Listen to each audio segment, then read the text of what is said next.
मला वाटतं यापूर्वीसुद्धा काँग्रेस राष्ट्रवादी म्हणून आम्ही होतो त्यावेळी अनेक महापालिका आम्ही वेगवेगळ्या लढलेल्या आहेत आणि म्हणून तिन्ही पक्षाची भूमिका साधारणपणे अशीच आहे की जिथं शक्य होईल तिथं युती करणं। त्यामुळं मुंबई असेल, ठाणे असेल, या काही महानगरपालिकेमध्ये आम्ही स्वतंत्र लढणार अशी उद्धव ठाकरे साहेबांची शिवसेनेनं या ठिकाणी भूमिका घेतलेली। प्रत्येकाला पक्ष वाढवायचा त्यांचा अधिकार आहे आणि म्हणून आमच्या वरिष्ठ आम्ही सगळे एकत्र बसू आणि त्यामध्ये आम्ही धोरण ठरवू की जिथं शक्य होईल तिथं युती होणारच आहे।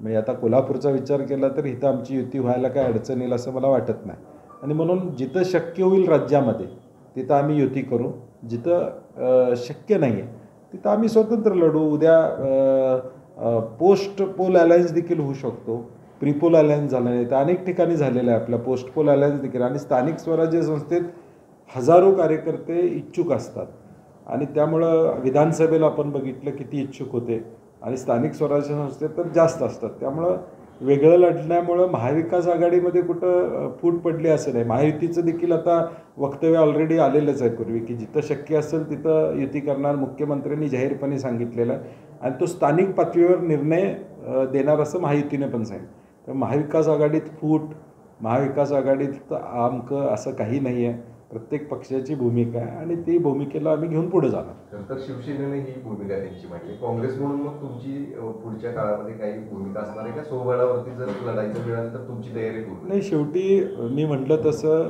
पक्ष, काँग्रेस पक्ष हा मोठा पक्ष आहे आणि आमची ताकद जिथं आहे तिथं स्वबळावर लढायला लागलं तर आम्ही स्वबळावर निश्चितपणे या ठिकाणी लढू। आणि म्हणून मी म्हटलं तसं प्रीपोल अलायन्स काही ठिकाणी होतील, काही ठिकाणी पोस्ट पोल अलायन्स होतील। उद्या कदाचित भविष्य काळात मुंबईमध्ये पोस्ट पोल अलायन्स देखील होऊ शकतो भविष्य काळात आणि म्हणून मला वाटतं आमचे मुंबईचे अध्यक्ष वर्षाताई असतील किंवा नाना पटोले जे असतील हे पक्षांची चर्चा करतील। आता 22 तारखेला खरं कळेल, 22 जानेवारीला जी सुप्रीम कोर्टात तारीख आहे त्यानंतर निवडणुका लागणार का आणि निवडणुका लागल्या तर महापालिका, जिल्हा परिषद, नगरपालिका, नगर परिषद अशा सगळ्या निवडणुका आहेत।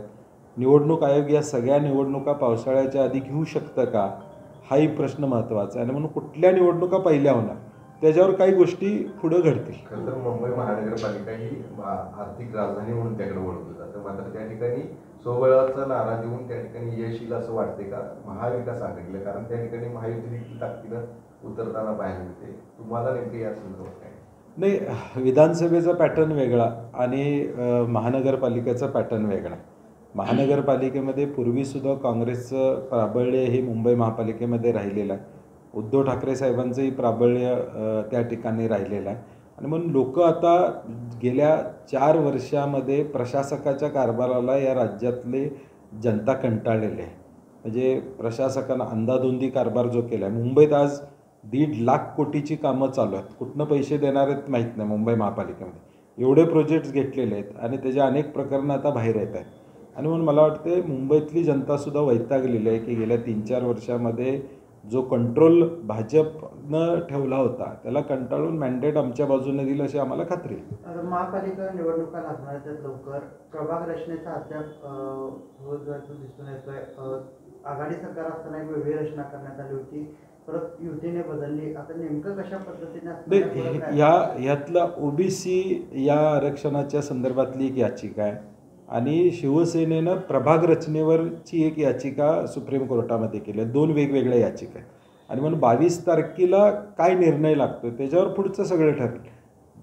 आहे ते प्रभाग रचना राहणार का शासन परत त्यात बदल करणार आहे हे सगळं हळूहळू कळेल आणि मग त्याला आम्ही सामोरं जाऊ। अशाच ताज्या अपडेटसाठी महासत्ता न्यूजला सबस्क्राइब करा।